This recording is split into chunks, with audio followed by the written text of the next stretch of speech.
welcome back to another episode of The Way I See It. This is going to be a short little episode, and you may notice I'm filming on my desktop camera rather than my phone, but I got a brand new phone, so the camera is still probably about the same quality, but I decided to do it this way because I have a better microphone hooked up to my computer. I just need to get a new, like a webcam that records in as good a quality as my phone records. See, there's this problem, like I can have better sound but not as good video quality, or I can have better video quality with my phone but not as good sound. So today I just decided to go with better sound but not as good a video quality. So we'll see, This is just a short video though. It's not one of my main ones, and I'm going to write a blog post kind of going off of this. And in fact, I may, after I write the blog post, I may record it and come back and present it here on The Way I See It. But today I'm just kind of touch on vaccines.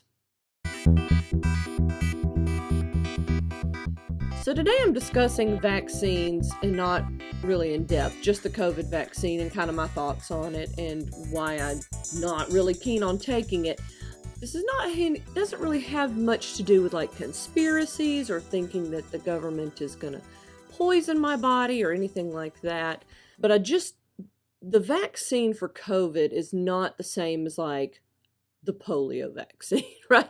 It's not the same as measles, mumps, rubella vaccines, those kind of things that you give to your kids when they're little and you have to make sure they're up to date before they can start public schools.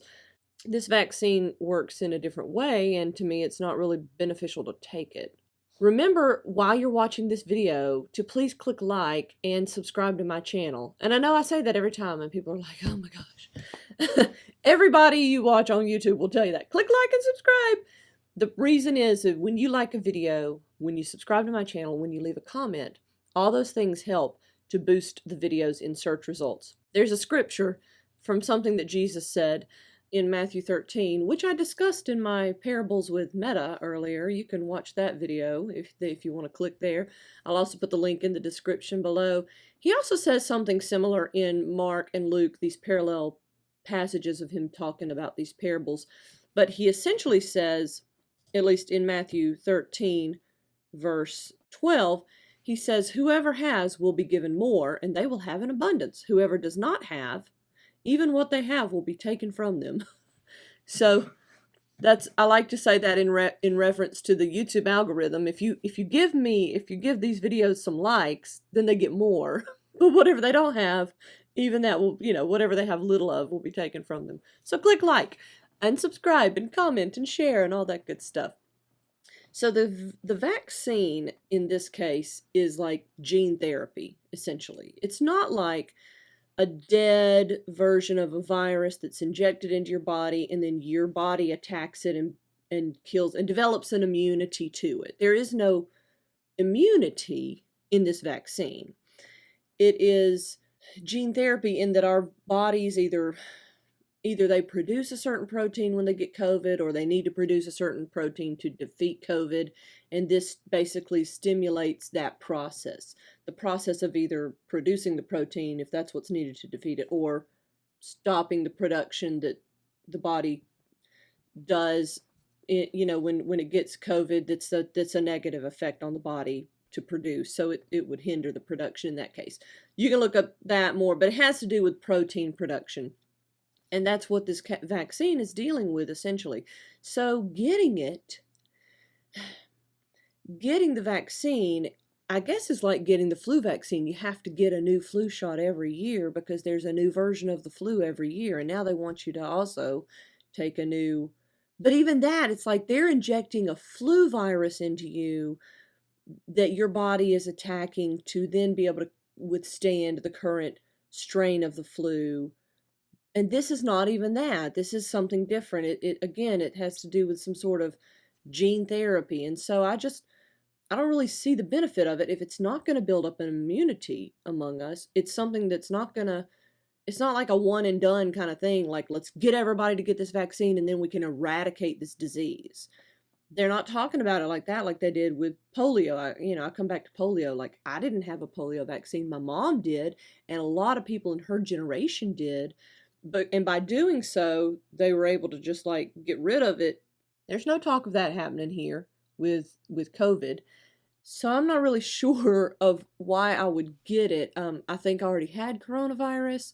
I can understand maybe why older people might get it if they are more susceptible to dying. And of course, people would be like, well, you should love your neighbor by getting it so that you won't transmit it. But if it's not really limiting my transmission of the disease, there's no benefit to other people for me to get the vaccine, right? If the vaccine is really only beneficial to me, it's not, it's no one else's business if I get it or not. And there's no moral judgment on me for getting it or not getting it, right? I'm not, if it's going to stop me from transmitting COVID, I can see why I should get the vaccine.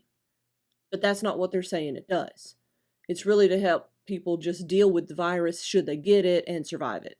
And I believe I already had it last summer and I did survive it. I'm not an at-risk population. So no, I'm not going to get the vaccine. I don't see a point in getting the vaccine. Again, if they can say this is going to stop the transmission of COVID and we're going to stop this disease, but now they're already saying, oh, there's 7 new strains that we've discovered and they're all in the USA already. So, what are we going to have to develop all new vaccines for them too? Or is the current vaccine going to work on all new strains? I just don't know. So if you want to get it, that's a good thing for you to do. It's your choice. If you think you're more susceptible and you want to get this to help you fight against it, should you get it, you're afraid that you might die.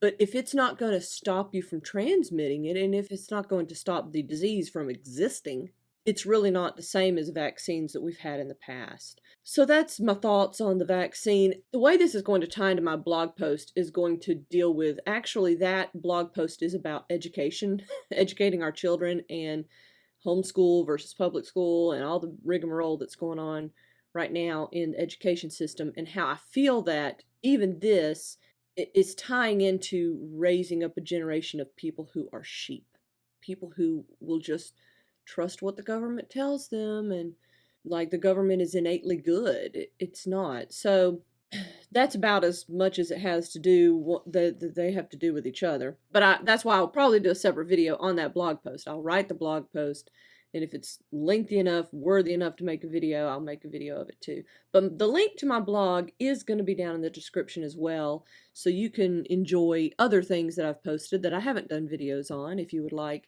It's called The Way I See It, and it has to do with just building up your Christian faith and your view of the world through a biblical lens. And I didn't really tie this into anything biblical. I just wanted to talk about it because it's a current cultural event, and obviously The Way I See It is about things, both biblical concepts and cultural events, and just giving you my take on it from a Christian perspective. Thank you so much for watching. Please like and subscribe, and I'll see y'all soon.